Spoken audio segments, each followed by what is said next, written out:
สบายดีมื้อนี้หนูจะพาทุกคนมาหับชมบรรยากาศบุญกินเจียงของสดเผาอยู่ที่เมืองยอดอูแขวงพงศลีซึ่งเมืองยอดอูประกอบด้วยสดเผาและก็สดเผาที่มากินเจียงในงานนี้ประกอบมี5สดเผานี้สดเผาฮ้อสดเผาลูโลสดเผาไฮยีสดเผาไทยเหนือเผาอาขาเนาะโอเคนี่จะเป็นบรรยากาศการเข้าไปสู่งานฟดฟื้นดีหน้ากากสุดสนเผาของงดงามมีเอกลักษณ์เฉพาะที่เป็นของตัวเองเนาะงามหลายแล้วตัวนี้จะเป็นบรรยากาศในงานเนาะจะมีการนำเมืองเข้าห่วมนะกำลังอยู่ไหนช่วงทีเก็บภาพไว้เป็นทีละนิดนี่เป็นบรรยากาศในงานเนาะมีหลากหลายชนเผ่าซึ่งมันแสดงให้เราเห็นถึงความสามัคคีเนาะนี่จะเน้นกิจกรรมในงานที่คาดบ่ได้เนาะในงานบุญกินเจียง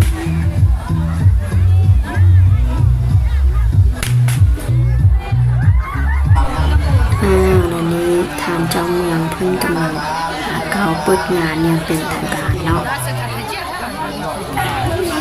นี่จะเป็นอาหา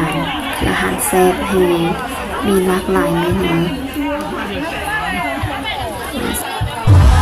แล้วก็มาต่อที่ฮอบลำวงสามัคคีเนาะถือว่าฟดฟื้นมวลหมายมีสีสันที่หาเบิ่งได้ยาก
ต่อไปแม่นการฟ้อนเต้นลำของชนเผ่าโลโลเนาะ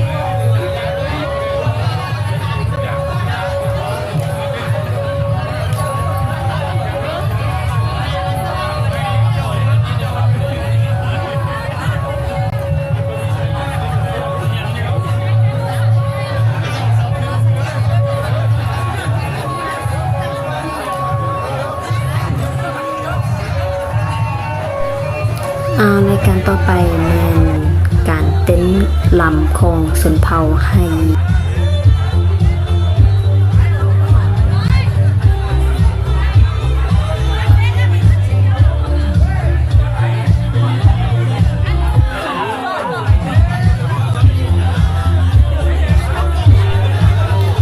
ในการต่อไป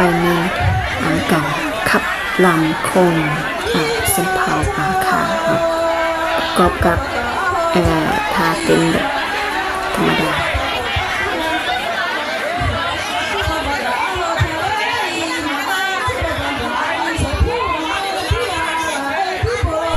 และในการต่อไปมีการฟ้อนในรูปบทในงานก็อาคายังมีสร้างของเมืองนักเรียนส่วนของอาคาอยู่เมืองอื่น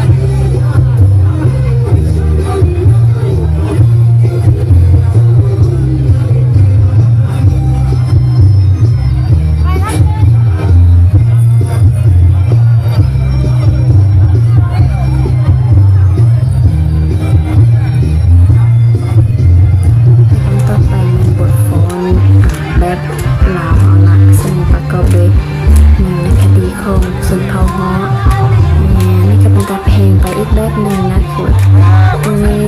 เบิ่งแล้วตอนนี้จังไดก็รู้แล้ว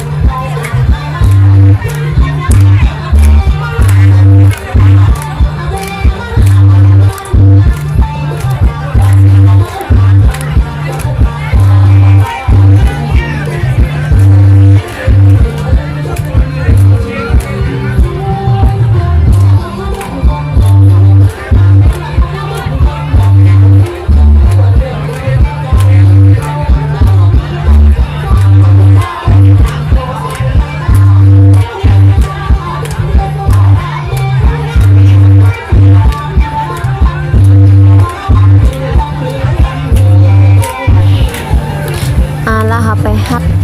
ชมรายการสุดท้ายของวิดีโอกันแล้วทุกคนนี่เป็นท่าเต้นของสนเผ่าฮานี